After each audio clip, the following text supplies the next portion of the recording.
the whisper that breaks men. It is not the shout of armies that destroys men. It is not the clash of swords or the roar of war. No, it is the whisper that breaks men. I was Samson, warrior of Israel.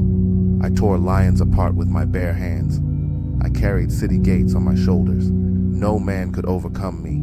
No enemy could defeat me. But strength is not lost in the battlefield. It is surrendered in the secret place. I laid my head in Delilah's lap. Her voice was soft, her questions constant.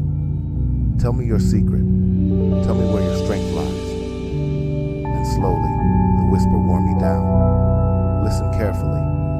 Delilah was not my true downfall. It was the whisper of desire, the whisper of compromise, the whisper that breaks men. For some, it whispers lust. For others, it whispers greed. For some, it whispers power. For others, it whispers comfort.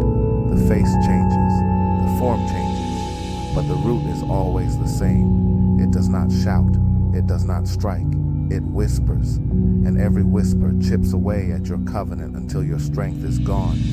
That is why Jesus warned us, the kingdom of God is within you. Luke 17:21. Because the whisper is not outside, it is within. It is not the Philistine army you must fear. It is the quiet voice that says, bow just once, compromise just once. And so Jesus taught us to pray, Our Father which art in heaven, hallowed be thy name. Matthew 6:9. To hallow his name is to honor his nature.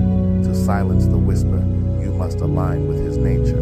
For as long as desire rules you, the whisper will rule you. Hear me, strong men fall to soft whispers. The enemy does not need to strike you down. He only needs to wear you down. A covenant cut in silence is still a covenant broken. That is why discipline is your shield, holiness is your armor, prayer is your weapon. Jesus himself said, He that believeth on me, the works that I do shall he do also, and greater works than these shall he do. John 14:12. But how can you do greater works if you still answer the whisper? How can you cast out demons if you cannot cast down the voice within? I was blinded by that whisper, chained because of that whisper. But in my final breath I prayed, Lord, strengthen me once more. And he did. So even if the whisper has broken you, redemption is one prayer away. Child of God, rise. Do not bow to the whisper that breaks men. Guard your strength. Crucify your cravings. Walk in his nature. For the kingdom of God is within you, and greater work shall you do. Amen.